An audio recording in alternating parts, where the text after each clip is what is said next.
todos.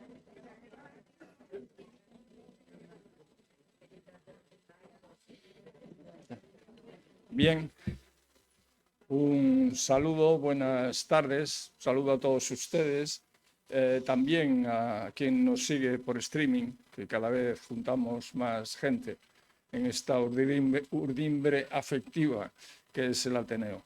Aquí estamos hoy, como siempre, a recibir con los brazos abiertos a la Asociación del Cáncer o contra el Cáncer, que bueno, que esta es su casa, vienen cada poco y yo que soy médico, yo diría que soy del oficio, porque también tuve un cáncer, así que soy de esa parcela, entre comillas, distinguida, que ha transformado, afortunadamente para mí, espero que para todos los que lo padezcan, ha transformado lo que era una dramática enfermedad, que yo ya vivía desde dentro.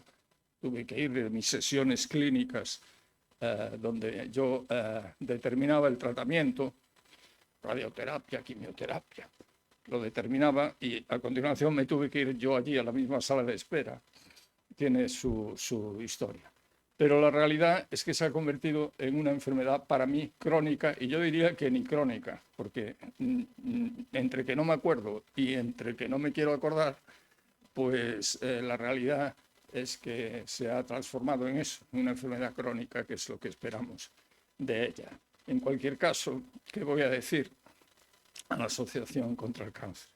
Que aquí es su casa y que los brazos abiertos, y que hoy nos van a hablar. Yo voy a tener el placer de pasarme entre el público para escucharles la humanización de la comprensión sobre el cáncer, un poco las palabras que yo quería dirigirles. Nada más, gracias por haber venido y tenéis la palabra cuando queráis subir al estrado.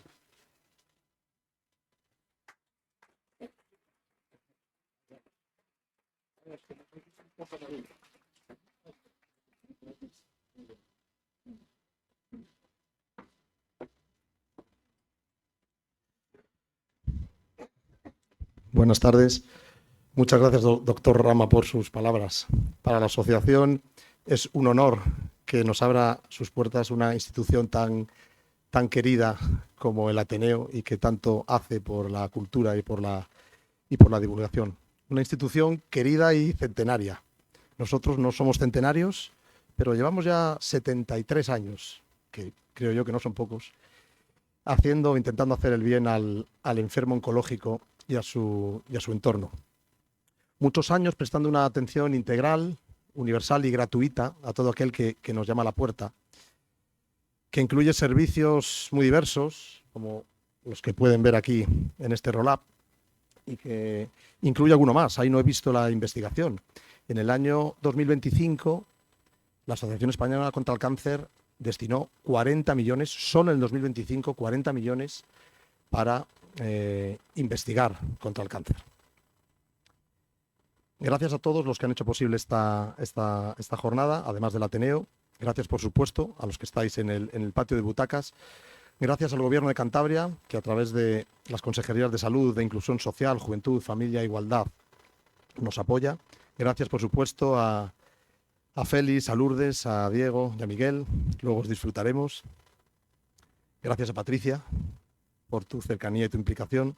Gracias a Muebles Garlopa, que nos ha transformado el escenario para hacerlo un poquito más cercano y más humano, porque hoy hablamos de eso, de humanización, de humanizar el entorno oncológico. Dentro de esa visión holística que desde la asociación estamos convencidos que es como que se debe tratar esta enfermedad, hoy ponemos el foco en humanizar la atención sanitaria, porque estamos convencidos que además de curar, es muy importante el cuidar. Es más, muchas veces el cuidar debe formar parte del proceso curativo. Esta estrategia es compartida por el Gobierno de Cantabria por la Consejería de Sanidad, porque por primera vez hay una dirección general que tiene el apellido de humanización. Y por eso, y antes de comenzar con la mesa redonda que tendremos a continuación, en la que 4 visiones distintas y muy brillantes nos nos harán ver cómo se puede humanizar desde las distintas responsabilidades profesionales. Vamos a aprovechar la generosidad y el talento de Patricia Corro, subdirectora de Cuidados, Formación y algunas cosas más que se me escapan, pero bueno, una persona brillante que, además de moderadora de esa mesa, va a explicarnos brevemente cuál es el plan de humanización de la atención sanitaria 25-29 en Cantabria. Patricia, gracias por dejarte liar, por estar hoy pluriempleada, todo tuyo. Gracias.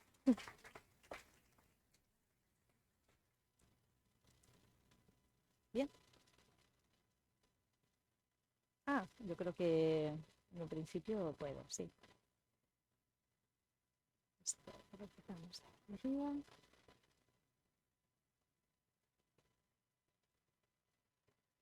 Sí, la vuelta rebelde como antes. Bueno, muchísimas gracias por la presentación. Me ha sacado ya los colores.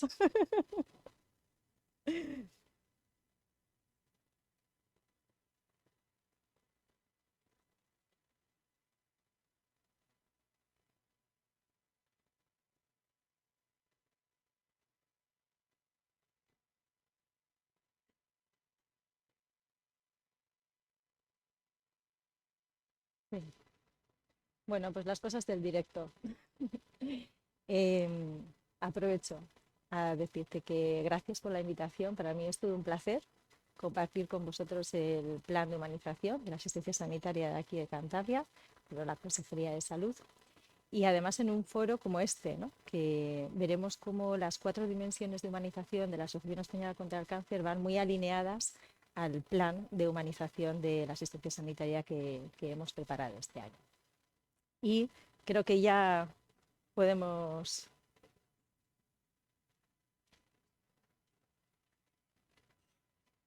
Sí, bueno. Pues lo dicho, muchísimas gracias por la invitación y para mí es todo un placer acompañaros. Ya sabes que todo lo que necesitéis, pues yo encantada de colaborar y participar en lo que se pueda. Y vengo a contaros el plan de humanización. Primero, una breve introducción, la justificación de por qué un plan de humanización, el propósito, los ejes y las líneas estratégicas que lo conforman y cómo se ha llevado a cabo, ¿no? Esa participación activa de todos los agentes. Y lo primero que nos planteamos cuando empezamos a hacer un plan de humanización es definirlo. ¿Qué es humanización? Porque para cada uno probablemente sea una cosa diferente y en función además de qué es lo que esté viviendo en ese momento, ¿no? Dentro de su ciclo vital. Pues entonces, en vez de definir humanización, vamos a hablar de salud humanizada, un compromiso con las personas. Y cuando hablamos de personas, hablamos de pacientes, de familiares, hablamos de ciudadanía y por supuesto también de los profesionales, porque al final son un activo fundamental dentro del servicio de salud.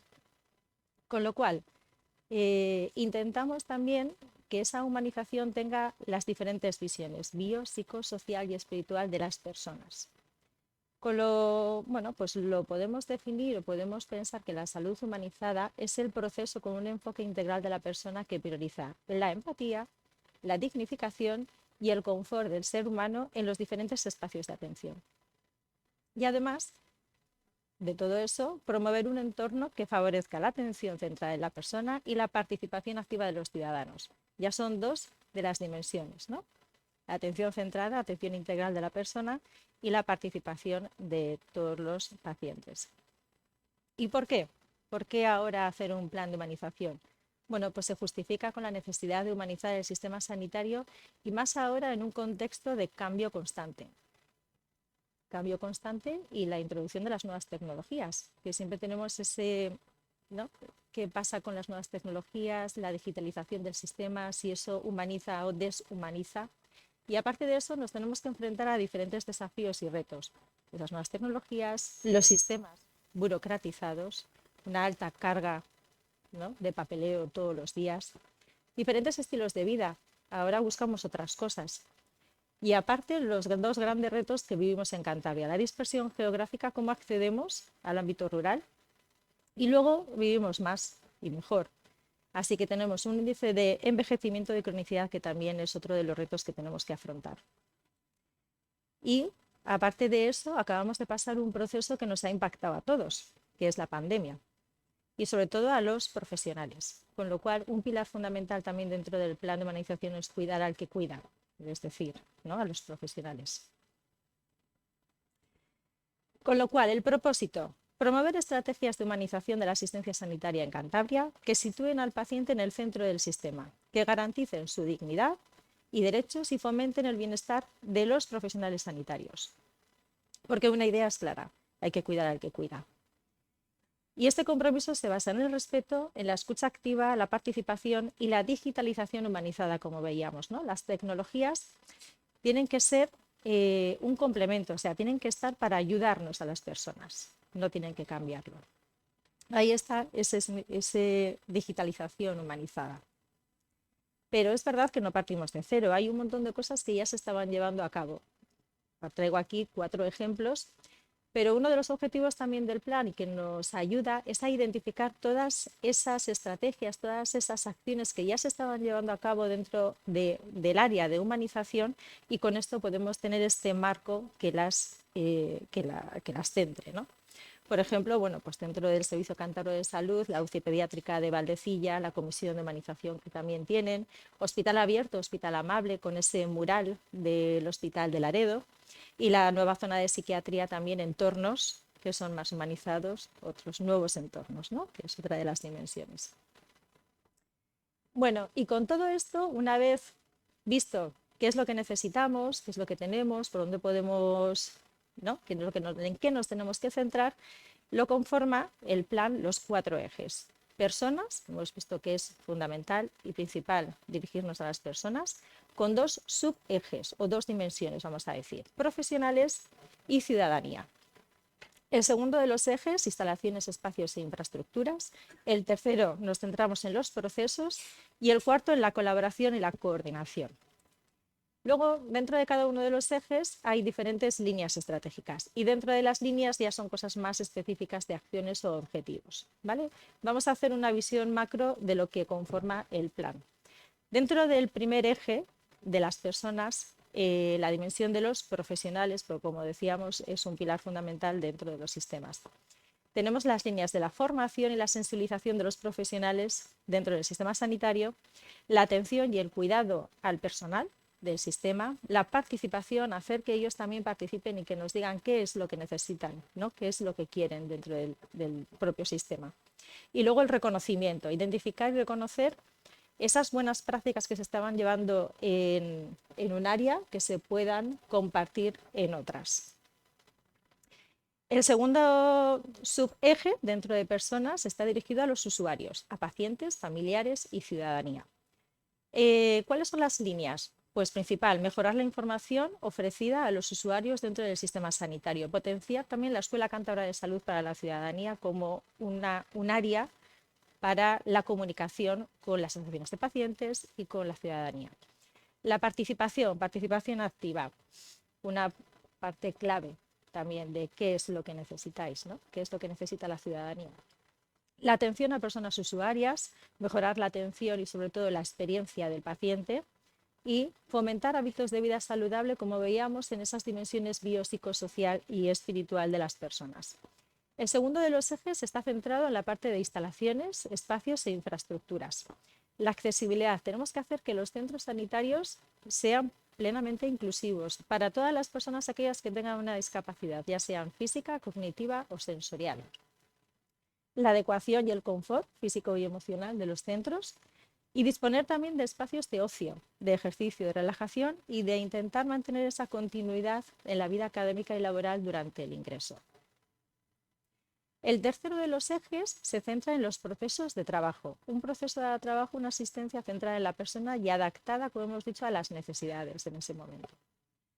3 grandes líneas estratégicas: el liderazgo y la cultura de humanización dentro del sistema, la gestión en los procesos, incluir una matriz de humanización en todos los procesos de gestión, y luego la transformación digital humanizada, como decíamos o como veíamos, que la tecnología no deshumanice. Y el cuarto de los ejes está centrado en la colaboración y la coordinación humanizada. Como hemos visto, tanto sea interna como sociosanitaria, pero siempre para dar respuesta a esa necesidad de las personas. 3 líneas estratégicas: la colaboración con otras organizaciones público-privadas, asociaciones de pacientes, la coordinación interna dentro de la propia organización, fomentar una cultura de humanización, y hemos querido destacar también la coordinación sociosanitaria. Es verdad que estamos trabajando mucho en esta línea dentro de las consejerías, pero queríamos destacarla y la queríamos incluir también en la parte del plan de humanización. Y deciros, estos son los ejes y las líneas. Esto no se ha hecho en un despacho, ha sido un proyecto participativo a lo largo de este último año y medio. Una vez que teníamos ya identificados los ejes o por dónde queríamos ir a trabajar, ¿no?, por dónde nos íbamos a centrar, se desarrolló una jornada participativa el 29 de abril del año pasado. Allí sí que participaron diferentes profesionales del ámbito público y privado, asociaciones de pacientes, de las universidades, bueno, pues todos los agentes de interés que podían participar y que tendrían que tener voz también en este plan de humanización. Ahí se revisaron los ejes, se revisaron las líneas y se ha adaptado el plan en función también, pues, a todos esos comentarios y sugerencias que en esa jornada nos trasladaron. Y aparte de eso, a final de año solemos hacer también una jornada de humanización, empezamos hace un par de años, y en la primera de ellas, en la del 2024, pues nació el decálogo de humanización, que también está incluido dentro del plan. Y en él, bueno, pues tenemos estas 10 palabras: empatía, cercanía, respeto, cuidar, dignidad, acompañamiento, comunicación, escuchar, persona y sensibilidad. Son las 10 palabras que más se repitieron y formaron esta nube. Son 10 palabras que parecen muy sencillas a priori, pero que transforman. No son 10 palabras al uso. Y aquí es cuando, bueno, pues quiero enlazarlo un poco también con las 4 dimensiones dentro de la Asociación Española contra el Cáncer, ¿no?, y cómo humanizar este entorno oncológico. Las dimensiones estratégicas en las que vosotros os centráis, ¿no?, estas 4 dimensiones principales, es atención integral a la persona, autonomía y participación de los pacientes, los nuevos entornos asistenciales y el bienestar y la formación de los profesionales. Estas 4 dimensiones están incluidas dentro del plan, lo hemos visto, y efectivamente pues vamos de la mano. Yo creo que todos vamos recorriendo poco a poco el mismo camino. Porque humanizar el entorno oncológico es integrar también, como vemos, todas estas visiones, tanto la clínica, la emocional, lo social y lo organizativo, siendo, pues como vamos a ver después, una experiencia vital. Y con esto, pues una frase que tenemos incluida en el plan también, que si un usuario del sistema sanitario, sea paciente o no, tiene un problema, también es nuestro problema. Así que muchísimas gracias, y con esto creo que han sido 10-15 minutos, no me he excedido mucho más, pero te damos esa visión global y vemos cómo la parte más macro, el plan de humanización, y luego las 4 dimensiones de la Asociación Española contra el Cáncer, pues vamos muy alineados y muy de la mano. Y ahora en la siguiente mesa pues intentaremos aterrizar un poquito ya en estas diferentes visiones que nos van a acompañar. Y para no demorarlo mucho, porque ya sabemos que a las 9 menos cuarto tenemos que acabar, 9 menos cuarto menos 10 a lo sumo. Bueno, pues invito también a los 4 compañeros que van a estar conmigo en la mesa, y mientras van subiendo, pues si os parece, les voy a ir presentando. Así que Félix Rubial, gerente del Hospital Universitario Marqués de Valdecilla. Él es médico especialista en medicina preventiva y salud pública. Como dice, es gestor profesional por vocación, pero es verdad que si hablamos de gestión y hablamos de humanización, a mí a la cabeza me viene Félix. Así es. Alguien que pueda gestionar un hospital complejo como Valdecilla, que funcione y que además tenga la idea de que detrás de cada número, detrás de cada registro hay una persona, pues bueno, pues ese eres tú. Así que bienvenido. Diego Villalón. He cotilleado un poco en las redes, porque claro, te tengo que conocer un poquito también. Trabajador social y cofundador de la Fundación Más que Ideas. también nos va a hablar pues, de lo que hemos visto, ¿no? Desde una experiencia personal vivida, cómo nace este proyecto de la Fundación Bonito y un proyecto colaborativo. Es referente dentro del ámbito asociativo con gran calidad humana, dedicado por y para los pacientes. En varios comentarios dice que destaca también tu sentido del humor, pero es verdad que aquí has estado sonriendo todo el rato, con lo cual creo que sí. Y otra de las frases es que trabajar con él es aprender cada día, y creo que eso es fundamental, porque todos los días aprendemos. Así que Diego, también bienvenido. Bueno, Miguel Mediavilla, psicólogo experto en psico-oncología y cuidados paliativos y coordinador del equipo de psico-oncología en la Acción Española contra el Cáncer en Cantabria. Creo que poco te voy a presentar porque aquí todo el mundo te conoce, pero bueno, más de 20 años acompañando a las personas con cáncer. Dices que humanizar es cuidar también lo que no se ve, ¿no? Y creo que esa mirada va a ser fundamental, nos ayudará a entender que la humanización también es cuidar esa salud emocional que llevamos por dentro y que no se ve, efectivamente. Así que, Miguel, cuando quieras. Y para terminar, Lourdes Piñán, que como te dije, también he estado cotilleando las entrevistas del diario, nos va a dar esa doble mirada como profesional y personal. Ella es médico de familia y paciente con cáncer.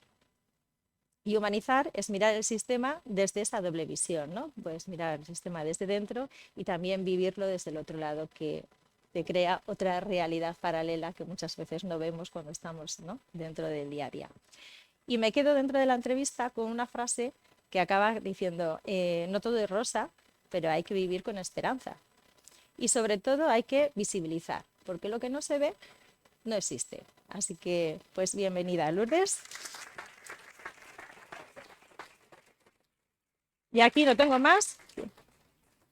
No esperamos. Y bueno, pues cuando he contactado con ellos para organizar la mesa, les he comentado pues que nos den en una primera ronda, bien, en una primera ronda de intervenciones, pues cada uno que nos dé su opinión desde esas diferentes visiones, ¿no? Desde la gestión, desde la experiencia, desde la psico-oncología, que hoy es el día de la psicología, por cierto, así que... Y desde esa doble mirada, ¿no? Desde la propia experiencia, tan como médico y como paciente. Entonces, pues Félix, si quieres, cuando quieras, empiezas tú con esa intervención desde la gestión y la humanización. No ha sido elección, profe. No. Me han colocado aquí. Pero yo necesito presentación. Perfecto. Porque escucharme a mí es muy aburrido. Entonces intento... Se nos ha trabado. No improvisaré. Pero me parece un desperdicio utilizar solo la voz cuando se puede utilizar la I. Ambos simultáneamente. Entonces, si somos capaces, vamos a darle un minuto, me das un minuto para... Por supuesto. Uy. No, he sido yo. Nada. No, claro que está.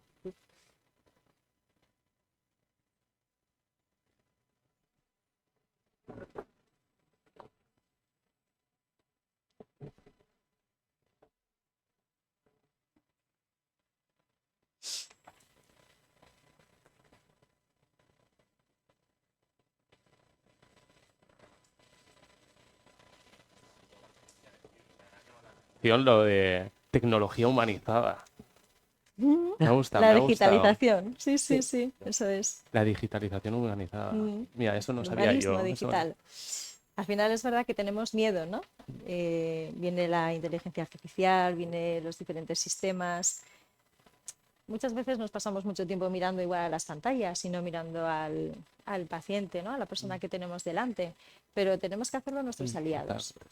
La tecnología tiene que estar para ayudarnos en el día a día y para mejorar. Tienes que estar a nuestro servicio, nosotros al suyo. Efectivamente, tiene que estar a disposición nuestro. Así que esa es una de las líneas del plan. Y ahí, junto con el plan de salud digital, también de la consejería, pues poco a poco iremos. Pero si quieres, te estamos quitando No, otro no me estoy minuto. fijando. Son tan buenos mis compañeros de mesa que son capaces de rellenar los espacios vacíos.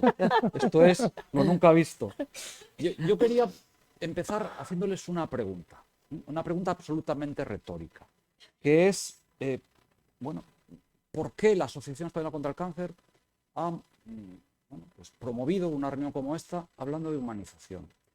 Y yo les voy a responder, no voy a pedir que respondan ustedes, les voy a responder yo desde la perspectiva de la gestión, que es la única que puedo aportarles.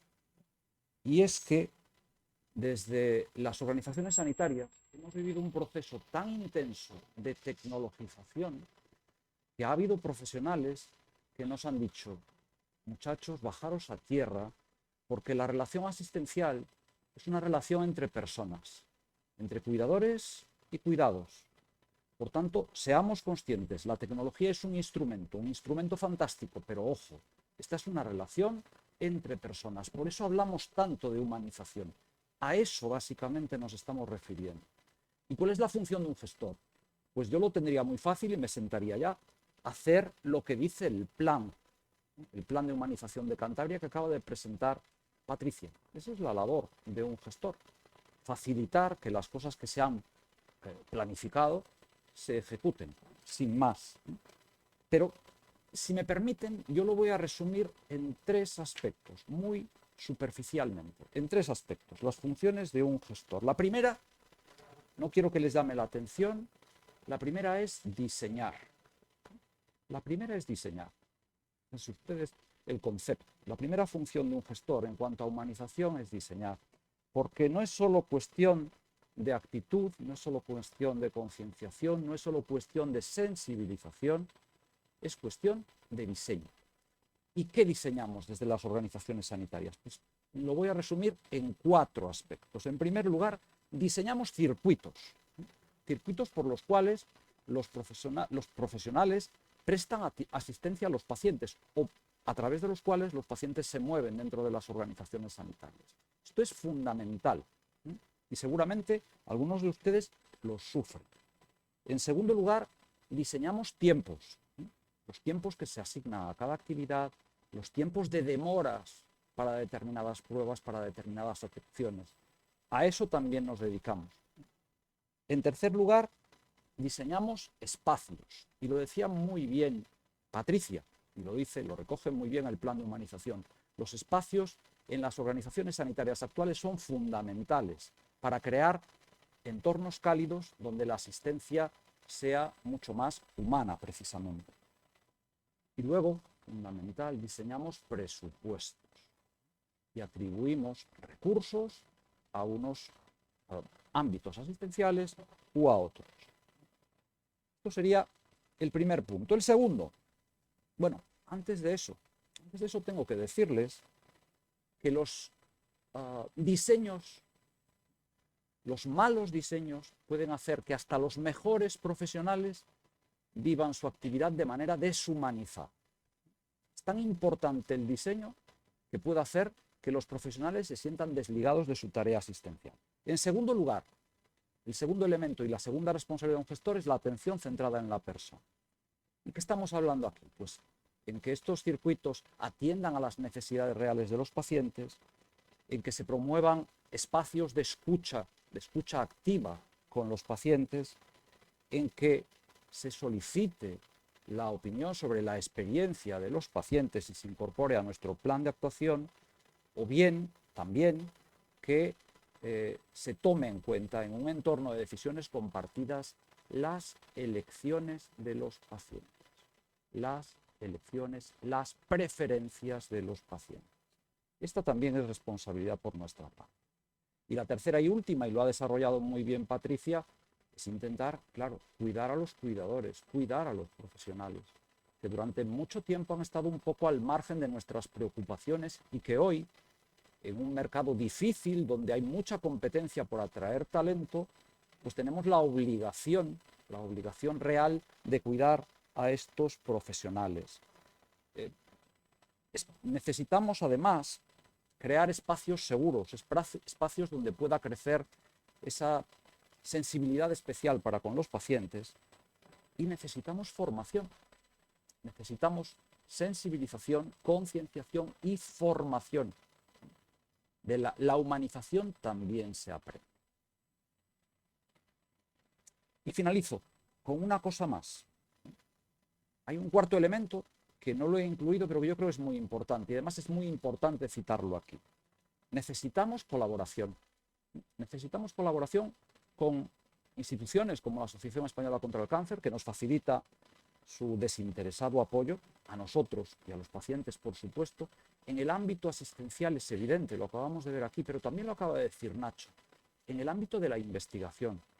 ¿Saben ustedes que tenemos investigadores en Valdecilla que están directamente pagados, financiados en sus ámbitos de investigación por la Asociación Española contra el Cáncer? Pues si no lo saben, ya saben una cosa nueva.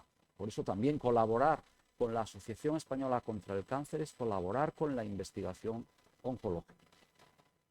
Y a mí me gusta finalizar con una frase, y creo que esta es extraordinaria. Humanizar el entorno oncológico es rediseñar el sistema, siendo coherente con lo que he dicho, con lo que pienso, desde la vulnerabilidad de los pacientes. Creo que esto es así para cualquier patología, pero especialmente para la patología oncológica. Y nada más, muchas gracias. Esto es lo que quería contarles de primera instancia.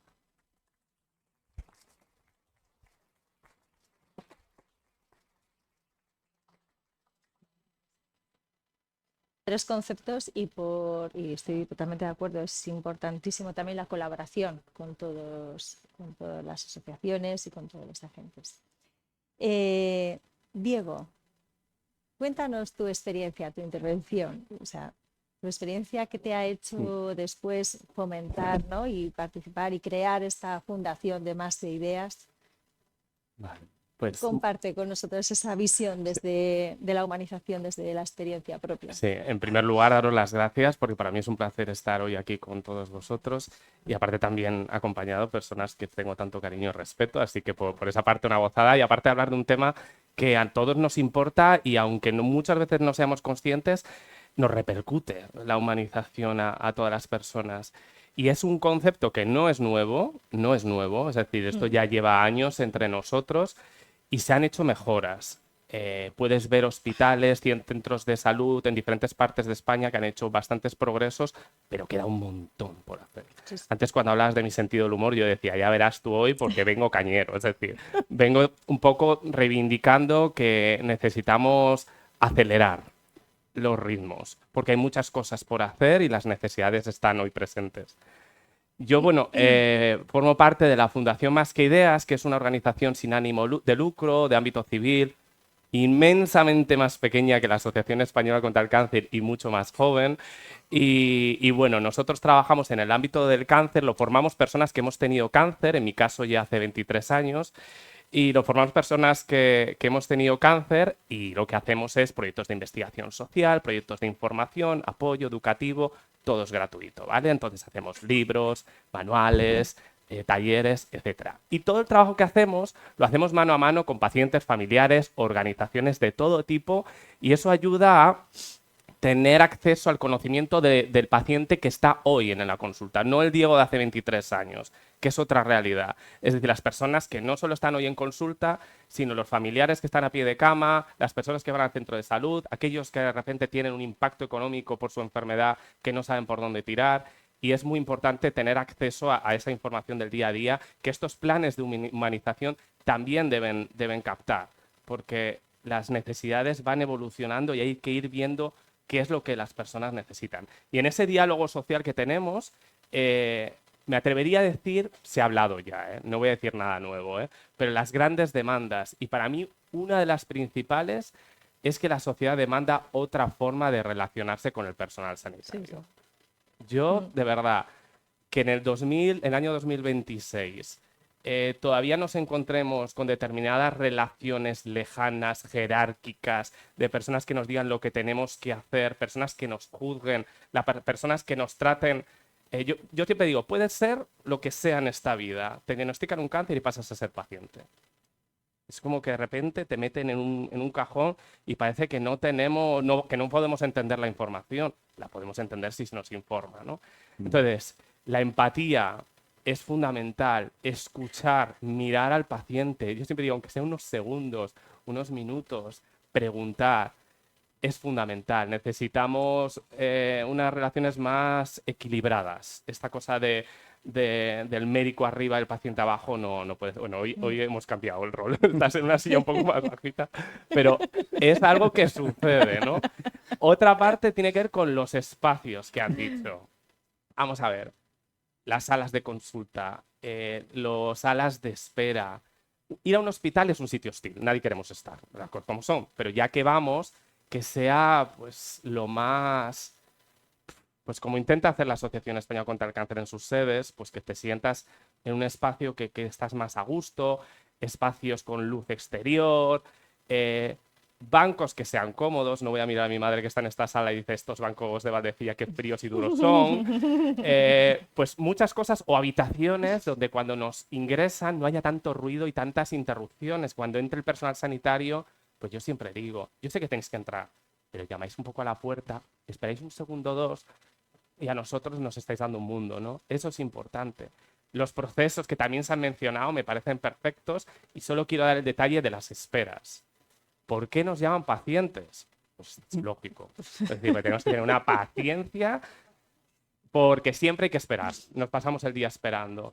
Meses para pruebas. Hay algunos tipos de cáncer que se ha demostrado que se tardan muchos meses en diagnosticarse. Incluso los tiempos en consulta. Yo a veces en mi consulta espero 3 horas. 3 horas. Y quiero hacer una mención, ¿eh? De todo lo que hablo, no es Valdecilla, ¿eh? Hablo de hospitales en general, ¿eh? Porque es verdad que yo tengo experiencia, mi experiencia no se centra en Cantabria, es a nivel nacional. O sea, no está la mirada puesta en Valdecilla realmente. Y por último, para mí humanización es también las necesidades que tenemos. ¿Cómo es posible? Las personas que estéis aquí, pues estaréis familiarizados con el cáncer de alguna manera, seguro. Sabemos que el cáncer nos afecta al bolsillo, a nuestras emociones, a la hora de comer. Pero ¿cuántos dietistas nutricionistas están a nuestra disposición en el hospital? ¿Cuántos psicooncólogos están a nuestra disposición?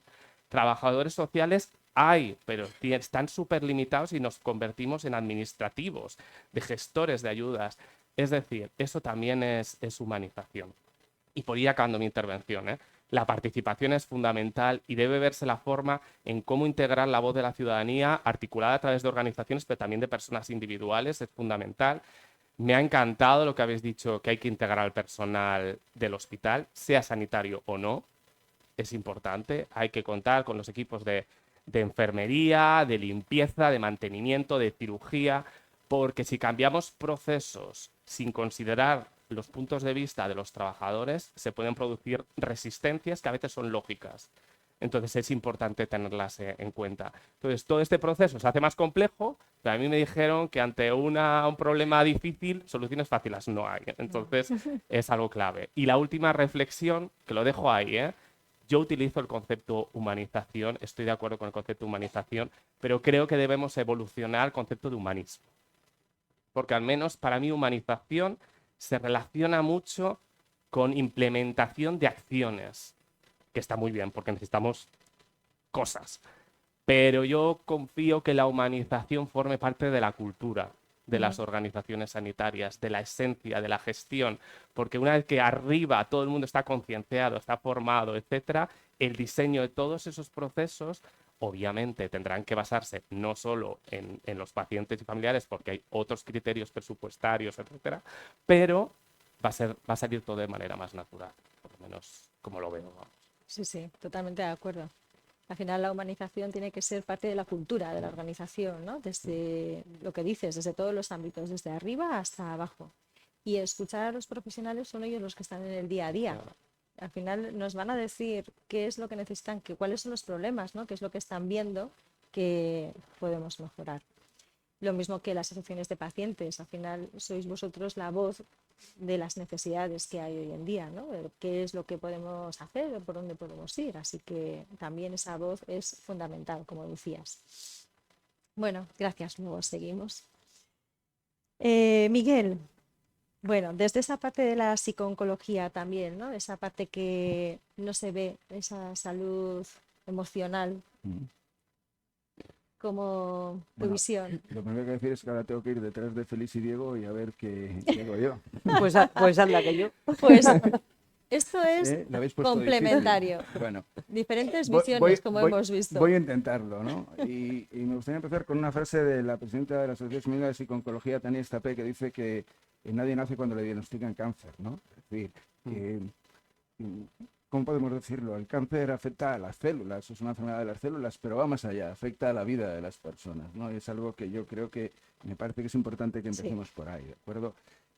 Nosotros desde la asociación entendemos que la dimensión emocional no es un añadido al proceso oncológico, es una parte del proceso, ¿no? Cuando viene el diagnóstico, pues muchas de las personas que están aquí lo habrán podido vivir, aparece muchas veces el miedo, aparece siempre la incertidumbre y muchas veces la sensación de pérdida de control, ¿no? Mi vida ha cambiado en todos los aspectos, ya no solo en el puro control del cuerpo sobre mis células, sino también a nivel exterior, ¿no? Luego vienen los tratamientos, con los tratamientos los efectos secundarios y con ello los cambios en la imagen corporal, los cambios en la sexualidad, los cambios en los roles familiares, en definitiva en el propio proyecto vital, ¿no? Todo, me gusta decirlo así, se da la vuelta como un calcetín, es el mismo calcetín, pero se ha dado la vuelta, ¿no? Muchas veces no lo reconozco, ¿no? Y luego una cosa muy importante que nosotros hacemos muchas veces inciso, y cuando el tratamiento termina, no termina todo. En muchas ocasiones hay secuelas y muchas veces la incertidumbre ha venido para quedarse. La incertidumbre no se va, ¿no? Yo suelo decir que vivimos una especie de fantasía en vulnerabilidad, sabemos que hay cosas que suceden, pero que no nos van a suceder nunca a nosotros, ¿no? Hasta que esa fantasía en vulnerabilidad se cae al suelo con un plato de Duralex, se hace añicos y a partir de ahí tenemos que pasar a evitar la incertidumbre. Muchas veces esa incertidumbre se queda y aparecen momentos puntuales cuando llegan las revisiones, o aparece un dolor, incluso un dolor conocido, no tiene por qué ser un dolor desconocido, y eso se convierte en un mira tu quesi, que yo digo, ¿no? A partir de ahí, esa incertidumbre, pues como comento, ha venido a quedarse, ¿no? Y por eso nosotros creemos que el apoyo psicológico no puede depender únicamente de que el paciente lo solicite, ¿vale? Porque muchas veces el paciente no lo solicita por muchas cuestiones, hay tres fundamentales. Hay una que es que tengo que ser fuerte, y a veces esa prescripción de fortaleza incluso viene por los propios profesionales sanitarios, por la familia, ¿no? Y por lo tanto, como tengo que ser fuerte, no puedo permitirme, decirlo así, entre comillas, la debilidad, ¿no? De sentirme mal. Muchas veces también minimizamos lo que nos sucede. Aquí voy a poner un ejemplo, es con la sexualidad. Muchísimas veces los efectos secundarios afectan a la sexualidad, pero no consultamos por ello. No voy a ir al médico a preguntarle por lo que me pasa, porque me da como cosa, ¿no? Estoy pasando por el cáncer y preguntar por estas cosas, no preguntamos. Muchas veces desde las consultas nuestras de psico-oncología podemos profundizar un poco y salir, pero es un problema que existe, ¿no? Y por último, muchas veces porque ni siquiera sabemos que podemos tener a mano profesionales de la psico-oncología que nos acompañen en el proceso. Por lo tanto, esto consideramos que es importante. Y para ir acabando, ¿qué significa situar la atención psicológica o entregarla estructuralmente en el proceso? Pues en primer lugar, significa incorporar la evaluación sistemática del malestar emocional dentro de los circuitos asistenciales, igual que se monitorizan otras variables clínicas, pues también monitorizar el malestar emocional, qué es lo que está pasando con esa persona. Significa que el psicooncólogo forme parte del equipo multidisciplinar y por lo tanto de la planificación de los tratamientos, vamos a decir más bien del proceso oncológico, ¿de acuerdo? Y que no solo intervenga, que esto lo vemos muchas veces cuando la situación se desborda. Muchas veces cuando nos llegan ya los pacientes a consultas, cuando ya la situación se ha desbordado. Diríamos cuando ya ha aparecido de forma crítica la ansiedad o ha aparecido de forma crítica la depresión, o incluso hay un problema en cuanto a la adherencia del tratamiento, ¿no? Creemos que poder planificar un poco todo el proceso asistencial puede ayudar a prever esas situaciones críticas, incluso a poder ayudarlas a poder tratarlas antes de que aparezcan, ¿no? Por otro lado, significa garantizar la continuidad a lo largo de todo el proceso, ¿no? Podemos pensar que el diagnóstico es un momento crítico, pero para algunas personas no lo es. Puede ser en la fase de tratamiento o puede ser después la supervivencia, lo que decíamos antes. Afortunadamente la supervivencia se ha convertido en un reto. Supone un reto para la asociación porque queremos llegar con la investigación al 70% de supervivencia, pero supone un reto porque cada vez hay más personas supervivientes. Y esas personas supervivientes, como decía antes, muchas veces llegan no solo con incertidumbre, sino con secuelas que también hay que tratar y que tenemos que ocuparnos de ellas, ¿no? Por supuesto también en la cronicidad, que es otra de las cosas que cuando cuando empezó yo a trabajar en la asociación era un mito, ¿no? Pero hoy en día muchas veces el cáncer se consigue cronificar y la persona tiene que tener una atención integral a lo largo de todo ese proceso. Diego ha hablado de nutrición, Diego ha hablado de fisioterapia, de trabajo social, por supuesto, pero también de atención psicológica y de atención espiritual en el sentido más amplio de la palabra, ¿no? Y también en los tránsitos entre fases, porque suelen ser críticas. Y, por supuesto, al final de vida. También la atención debe ocuparse del final de vida y, por lo tanto, de los cuidados paliativos. Y, por último, significa no olvidar a las familias. El cáncer es una experiencia sistémica, ¿no? Yo me gusta decirlo con un juego de palabras, ¿no? El paciente conjuga el verbo cáncer en primera persona del singular, pero la familia lo conjuga en primera persona del plural, ¿no? Y el otro día he escuchado a Diego en un podcast muy bueno de Oncovecinas, que se lo recomiendo a todo el mundo, y hablaban, por ejemplo, cómo en ocasiones el tratamiento va a depender de que la persona tenga alguien que la acompañe y pueda tener una asistencia en ese tratamiento. Y eso va a modificar el tratamiento, porque si no existe esa persona y vive sola, ese tratamiento no va a poder ponerle, porque va a requerir unos cuidados específicos, ¿de acuerdo? Por lo tanto, la familia es un eje fundamental que también queremos integrar en ese cuidado. Y ya para acabar, definitivamente, nosotros trabajamos cada día en la asociación para que la atención sea accesible, es decir, que no dependa del código postal, para que sea profesional, es decir, para que haya una formación continuada que nos haga y nos permita dar esa atención de manera adecuada y, por último, muy importante, basada en la evidencia. Y esto es algo que también queremos destacar ahora con toda la cuestión de las pseudoterapias, etcétera, etcétera, etcétera. Y eso nos parece fundamental. Con ello queremos, como hemos dicho, completar el sistema sanitario y de esta manera poder reducir desigualdades. Pero nuestro objetivo último, y esto es importante y con esto acabo, es que el acompañamiento deje de entenderse como un recurso opcional y que pase a considerarse como un estándar de la calidad asistencial. Es decir, que no venga como algo que, bueno, pues es algo que está fuera, sino que esté integrado en los propios equipos. Pues nada más, muchas gracias. Nada, a ti. A ti y a todo el trabajo que hacéis dentro de la asociación. Y hablando de la incertidumbre, es verdad, incertidumbre y familia, porque en el momento que aparece el cáncer, como dices, dentro de la vida, ¿no? Dentro de ese proceso, ya no solo la incertidumbre del propio paciente, sino la incertidumbre de la familia, ¿no? Y luego, ¿y qué será? Es muy importante también, ¿no? Ese miedo que se genera en ese momento te corta tu vida, ¿no? Es verdad que empiezas, bueno, pues otro ciclo vital, ¿no? Impacta en la familia. Yo creo que es algo que, bueno, quien ha tenido familia con cáncer lo sabe, ¿no? Es decir, impacta en todo el sentido, ¿no? Y además es un sentimiento muy común en la familia que suele ser el de la impotencia, sentir que no puede hacer nada por la otra persona, ¿no? Que es algo de lo que nos tenemos que ocupar. Por lo tanto, efectivamente, también hay que ocuparse de la familia, no solo del paciente. Totalmente de acuerdo, gracias. Bueno, Lourdes, ahora tu Después de visión, hablar esta todos ya, doble me queda visión. Pues no, porque tienes esa doble visión, tanto de profesional como médico de familia, has estado en el otro lado y ahora como paciente, seguro que te ha cambiado esa visión del día a día de tu consulta, ¿no? Sí, ¿Ves efectivamente. otras cosas que antes probablemente no No veías veía, ¿no? o no estábamos sensibilizados como profesionales? Pues nada, gracias por invitarme. Tengo un poco la voz fatal porque el sur me sienta fatal y voy a leerlo porque no quiero que se me olvide nada. Efectivamente, soy médico de familia, paciente con cáncer y como médico de atención primaria nuestro trabajo es la valoración integral del paciente y de su entorno y su familia, desde un abordaje preventivo hasta la atención al final de la vida, incluyendo las fases de detección de síntomas y de signos, diagnóstico y continuidad asistencial. He tratado a pacientes con cáncer en estas etapas y agradezco que me hayan enseñado tantas cosas de la enfermedad que no vienen en los libros. No solo tratamos a los pacientes, también conocemos su familia, su entorno, su trabajo y en caso necesario gestionamos las bajas laborales que tantos quebraderos de cabeza nos dan. Detrás de cada diagnóstico, procedimiento y tratamiento hay una persona, con su nombre, su historia vital, sus miedos y esperanzas. Y a veces, como médicos o como personal sanitario, se nos olvida, bien por falta de tiempo, inercia, hartazgo, por nuestros propios miedos, porque tenemos el síndrome de burnout, estamos quemados, estamos agotados emocionalmente, despersonalizamos y tenemos una baja realización personal. Sin embargo, tenemos un poder, y es que, aunque a menudo no podamos curar, siempre podemos escuchar de forma activa, sostener, acompañar, cuidar y dignificar. Hablo por mí cuántas veces he mirado más el ordenador que al paciente, buscando datos de una historia cuando tenemos al protagonista o tengo al protagonista delante.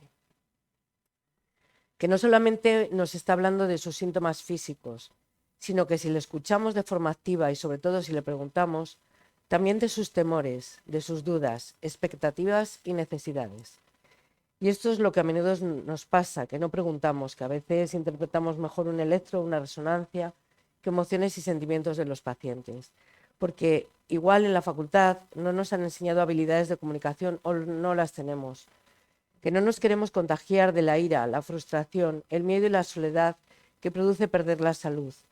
Que no nos queremos enfrentar a nuestros propios miedos, que no tenemos tiempo, estamos desmotivados o no sabemos qué decir, cuando igual hay que permanecer en silencio, simplemente estar y sostener una mano. Los aspectos que perfilan el humanismo médico son la dignidad, la libertad y la responsabilidad en el ejercicio de la profesión, y todo lo que lleva inherente la relación médico-enfermo, basada en la empatía y afectividad, en el respeto mutuo, en el principio de autonomía, para crear un ambiente de confianza y seguridad que es crucial en el proceso asistencial. En cierta manera, yo como médico, y me imagino que algunos médicos también, nos atribuíamos una supuesta inmunidad frente a la enfermedad. En mi caso, el diagnóstico de cáncer ha supuesto una cura de humildad. Sentarme al otro lado de la mesa en la consulta y cambiar la bata por el pijama del hospital me ha hecho comprender perfectamente lo que es la vulnerabilidad, la indefensión, la incertidumbre, el miedo, la soledad y todos esos sentimientos y sensaciones que tenemos los pacientes con cáncer.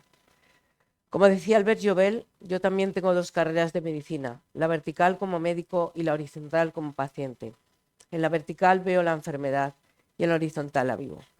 El cáncer no solamente es una enfermedad física, es también una enfermedad emocional y social. Y a veces la medicina actual se acerca mucho al objeto, que es la enfermedad, y se olvida del sujeto, que es el enfermo.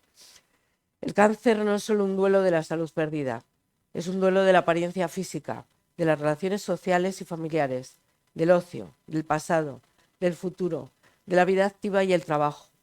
Muchos pacientes con cáncer no retoman su vida laboral y el sistema actual tampoco favorece mucho ni la incorporación progresiva, ni la flexibilidad, ni la adaptación del puesto de trabajo, ni la media jornada laboral.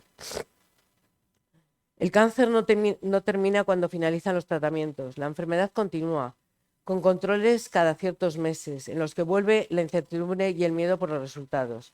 Secuelas físicas y efectos secundarios de la medicación, algunos de ellos invalidantes. Miedo a las recaídas, a la aparición de segundos tumores, a las metástasis. Y un impacto emocional y social importante que puede generar ansiedad, depresión, aislamiento, fobias, etc. Y un estado de alerta constante ante síntomas a los que antes no dábamos importancia. Y todo esto me pasa a mí y a todas las personas que tenemos cáncer. Hay que normalizar y dignificar la enfermedad y cultivar la compasión, una de las mayores virtudes del ser humano, y el corazón del ejercicio de la medicina. En definitiva, tiempo en salas de espera, largos tratamientos, citas en diferentes especialidades, no como acompañante, sino como paciente. El estar y colaborar en la asociación junto con otras personas con cáncer me ha dado mucha información. A veces me ha dificultado mantener el equilibrio entre ser médico y ser enfermo, pero sobre todo me ha dado una amplia visión de las cosas que se pueden mejorar. Primero, cuidar a los profesionales sanitarios, uno de los ejes fundamentales de la humanización. Hay que cuidar al que nos cuida. Hay que mejorar las condiciones de empleo. Hay que formarnos en habilidades de comunicación y gestión emocional, ya desde la facultad. Reconocer nuestro esfuerzo y nuestros logros. Promocionar la formación y la capacitación. Prever el burnout con espacios de reflexión, supervisión y apoyo emocional. Trabajo interdisciplinar y fomento del autocuidado. Hay que adecuar espacios físicos que sean seguros y agradables. Que haya salas específicas, sobre todo cuando hay que dar malas noticias, para poder informar a la familia y los pacientes en un entorno de intimidad y privacidad. Que tampoco haya... Perdonad que voy a beber un poco de agua. Sí. Es que me emociona también. Que tampoco haya en los servicios de urgencias salas donde los enfermos no pueden estar acompañados por familiares o acompañantes en estos momentos de vulnerabilidad, y eso pasa en el hospital. Realizar una coordinación de profesionales durante todo el proceso, tanto en atención primaria como en el resto de las especialidades, con personas de referencia para reducir los tiempos de espera entre prueba y resultados y minimizar la ansiedad que genera ese tiempo, evitando duplicidad de analíticas y pruebas diagnósticas a través de un circuito directo y fluido. Garantizar los circuitos de atención para los pacientes oncológicos, tanto en urgencias como en consultas. Mayor presencia de apoyo psicológico, emocional, desde el inicio, desde el diagnóstico, tanto al paciente como a su familia.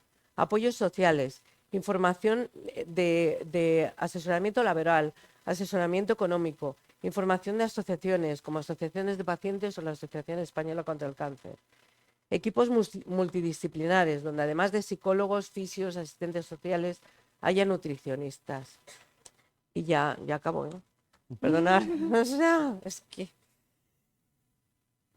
dar la importancia que tienen las unidades oncológicas y el papel de enfermería, garantizando la accesibilidad en la atención para dudas o consultas, aunque puedan parecer banales. Hay que escuchar, dar autonomía y participación a los pacientes.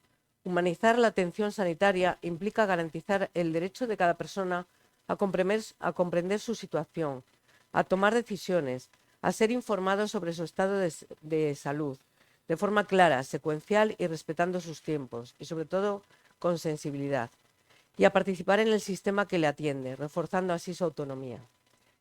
Hace falta un seguimiento una vez completado el tratamiento, informando sobre posibles recaídas y medidas de autocuidado. Hay que educar a la población general en temas sanitarios.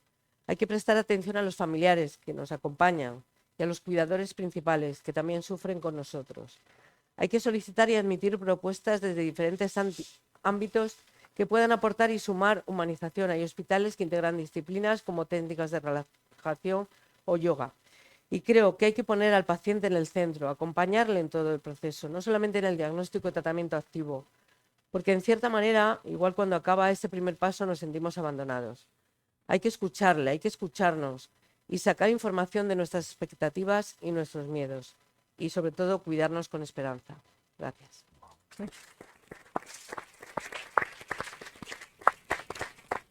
Bueno, sin palabras. Bueno, Creo que nos has emocionado. Te emocionas y nosotros también. es que me he quedado. Lo has dado todo. Estoy totalmente de acuerdo en todo lo que has dicho y poco que decir. Gracias. Gracias.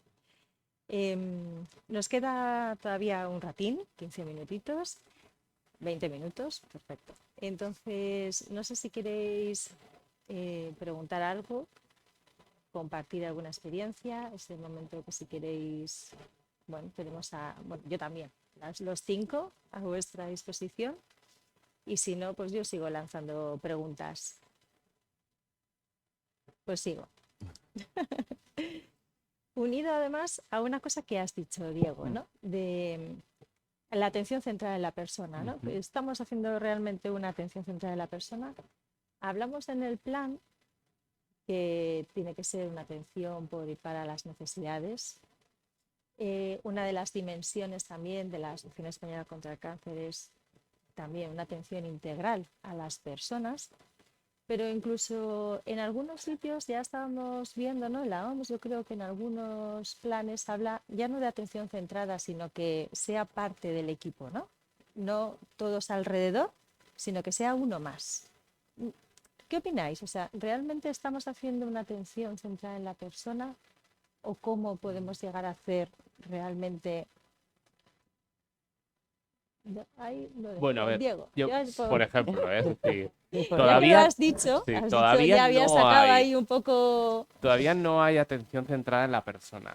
Por ¿Y cómo ejemplo, conseguimos hacer eso? cuando he visto el texto del plan, hay una parte que dice que el paciente tiene que estar en el centro. Hay muchas entidades, entre cuales incluir la mía, que cambiaríamos eso. Eso es, Es decir, porque el paciente tiene que ser un agente más eso y en es. el centro están las personas, no solo el paciente. Es decir, al final lo hemos hablado, es el personal que trabaja en los centros sanitarios, son los pacientes. son los familiares y cuidadores, que son los más invisibles del mundo. Ujú, Entonces, tenemos que participar más activamente. ujú, Es cierto que no es fácil, porque hay que pensar quién participa, por qué y cuándo, que eso es complicado. O sea, hay metodologías participativas que cada vez tienen más evidencia acerca de cómo integrar la visión de la gente, de la calle, en estos procesos, que van desde encuestas, grupos focales, entrevistas, etcétera. Las entidades cada vez hacemos más investigación y tenemos datos.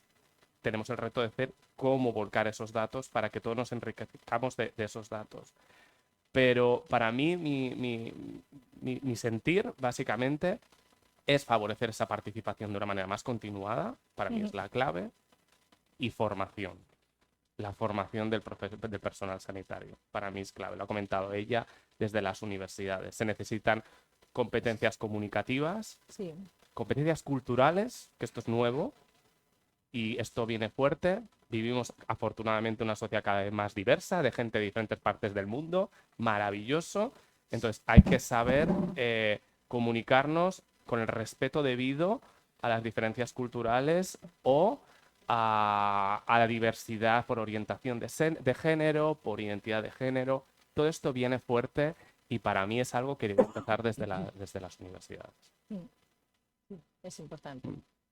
Y siguiendo esto, también has hablado de generar confianza, ¿no? De Lourdes, del Sí. binomio paciente, vamos, con el equipo sanitario, paciente familiar, cuidador. También eso es atención centrada en la persona. Sí, pero o es para parte del equipo.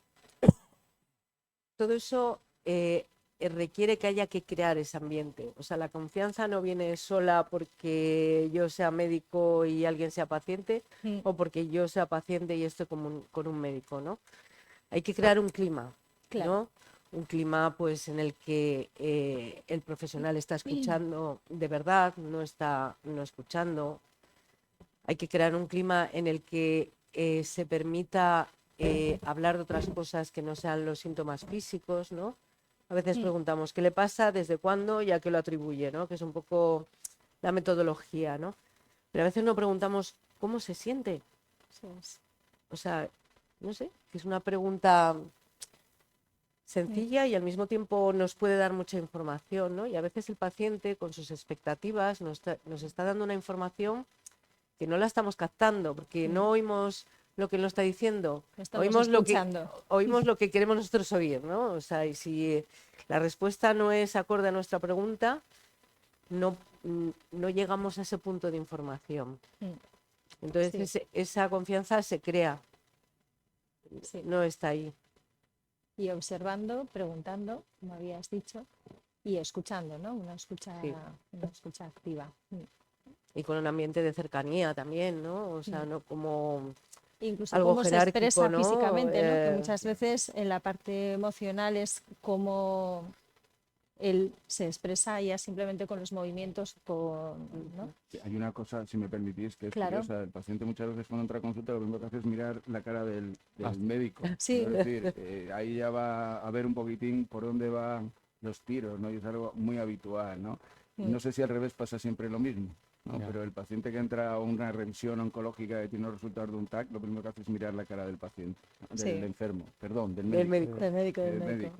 Y muchas veces no sé si sucede al revés. Efectivamente hay que tener en cuenta el lenguaje no verbal, y al tener en cuenta el lenguaje no verbal estamos hablando también del espacio, de cómo está no solo diseñado el espacio. Antes hablaba Diego de los tiempos de espera, es decir, eso forma parte precisamente de los ejes, ¿no? de lo que es de esos 4 pilares del plan de humanización de la Asociación Española del Cáncer. Los espacios, pero no solo los espacios, los tiempos de Sí. espera, la intimidad, que es algo muy importante, lo que hemos comentado antes, ¿no? A veces yo recuerdo, y muchas veces los pacientes se dan cuenta, noticias dadas efectivamente en pasillos o en habitaciones dobles, con el Con la otro cortina. enfermo. Es decir, hay muchas veces que eso genera después un malestar que sería evitable. Eso tiene que ver con esa Sí. parte que tenemos que procurar no sumar más daño, ¿no? Que muchas veces, y por lo tanto, ese es otro de los pilares también, como he dicho, que es cuidar de los pilares de la asociación y del plan de humanización, cuidar también a los cuidadores y formar a los cuidadores, sobre todo en comunicación. Habilidades de La comunicación es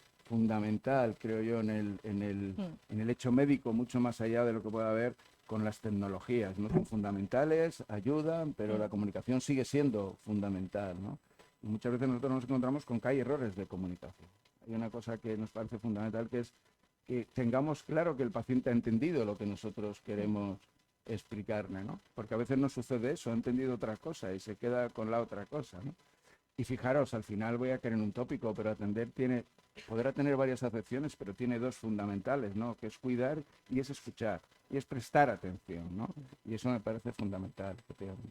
Yo estoy muy de acuerdo, es que cuando entras a consulta es que el corazón se te pone a 1000 y cada segundo que pasa se hace un poco interminable, y yo tengo la suerte de dar formación a profesionales y muchas veces al final digo, ¿con qué te has quedado de lo que he dicho? Se queda con el protocolo SOS, SOS, que a mí me lo dijo una persona, no sé, creo que se lo inventó, y siempre digo protocolo SOS.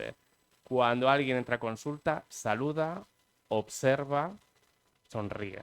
Eso es. Si haces esas tres cosas, ya la persona ya se relaja un poco y dice, bueno, vamos a ver. No significa que no esté algo inquieto ante lo que va a llegar, pero me parece que es una buena manera de llegar. Es decir, si entras y el médico, la médica te mira, te saluda, ojalá por tu nombre, y a la persona que va a su lado también, si es posible, y una sonrisa, eso abre puertas y gana confianza. Bueno, Félix, y desde tu visión de gestión, ¿realmente estamos haciendo atención centrada en la persona? ¿O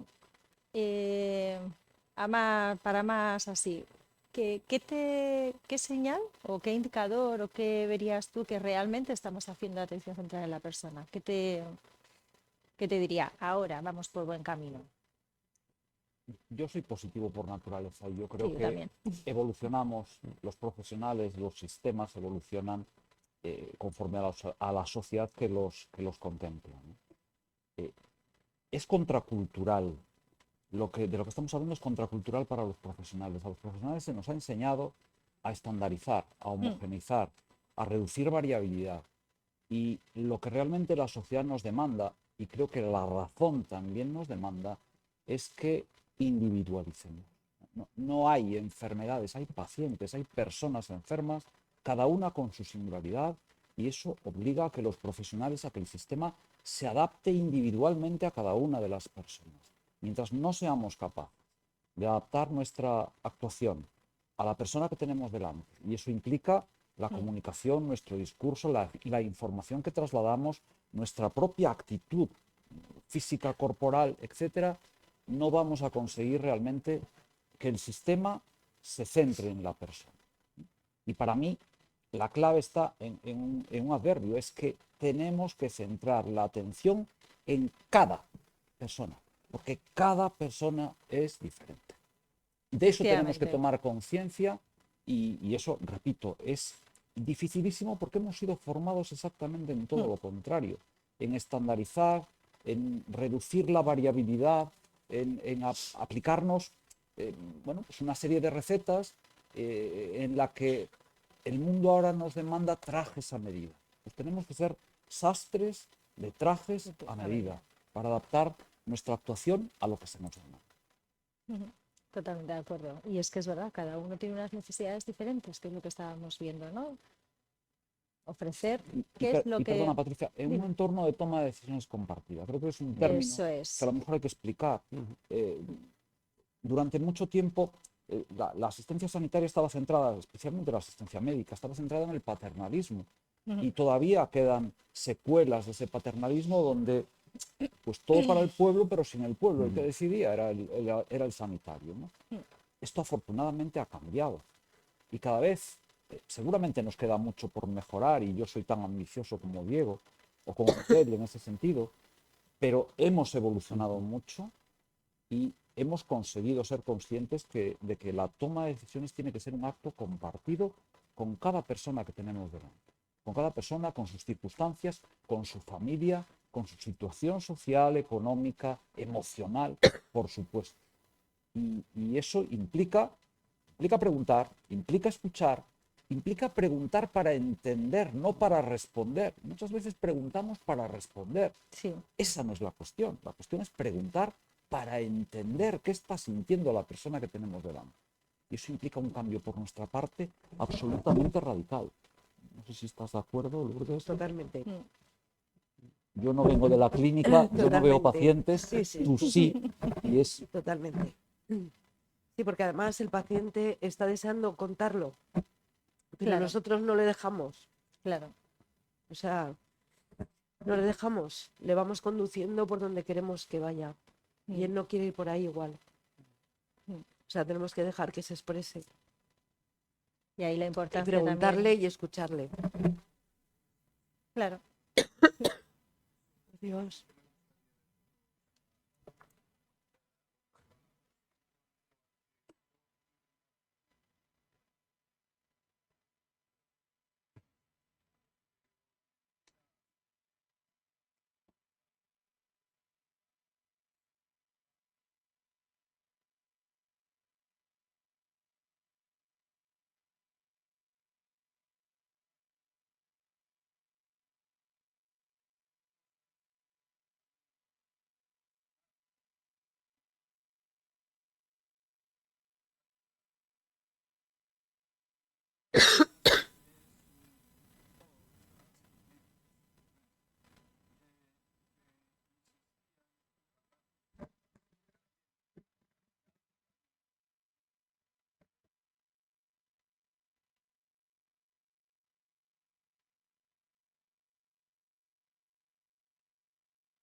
Muy bien.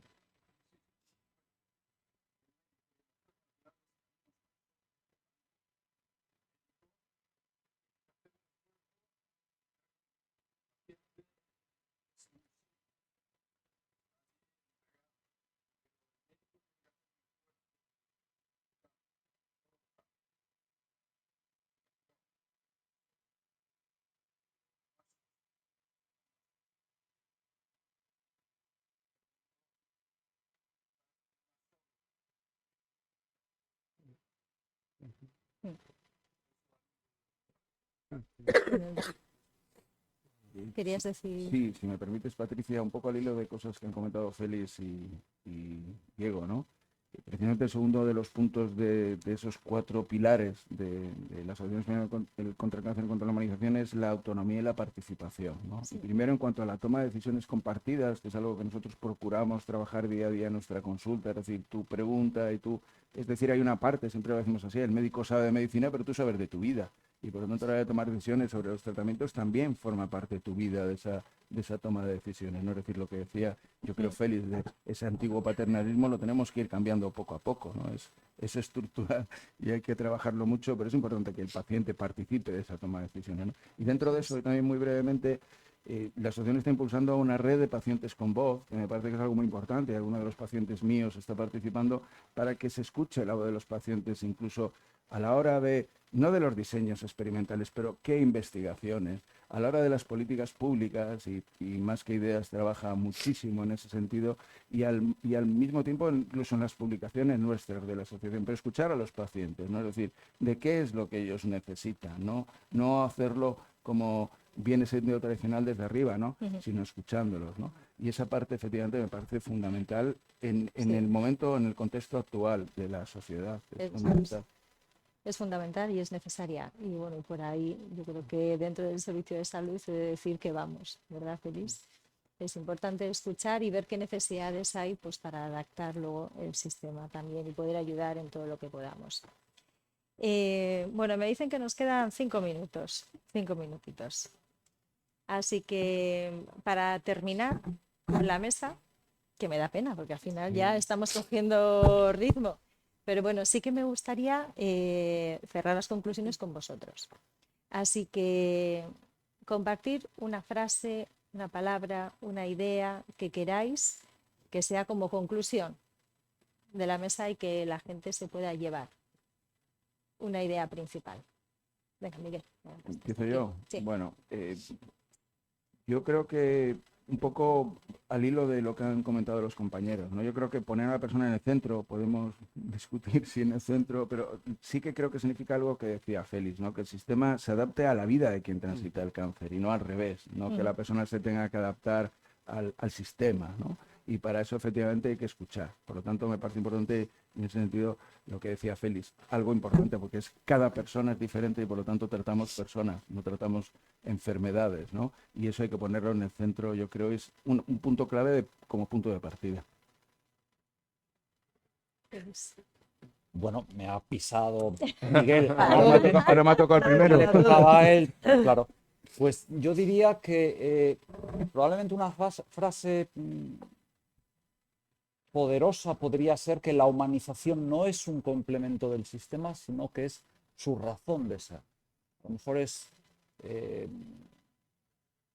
excesivamente pretenciosa, pero creo que si no empezamos de manera ambiciosa a creernos realmente que la humanización va más allá que decorar paredes y entender que los espacios tienen que estar adaptados a determinadas querencias personales, pues no vamos a conseguir transformar nada. Y esto es un proceso de transformación muy poderoso, al menos desde la perspectiva de los profesionales. Sí. Y de la cultura. Y de la cultura organizativa, hay que sin duda, entrar efectivamente. a la cultura de humanización desde todos los ámbitos. Lourdes. Yo creo que cuidar a los pacientes, al personal sanitario, a las familias, a los ciudadanos, escuchar y cuidar. Me lo ha quitado. Mira, está aquí, ¿eh? Cuidado. No te he copiado, Esto es lo ¿eh? típico con el cole. Dice, yo No te he digo lo mismo copiado. que mi compañero. A ver, yo lo que quiero decir es que la humanización es el cuidado, es cuidar. Y cuidar es más que hacer algo.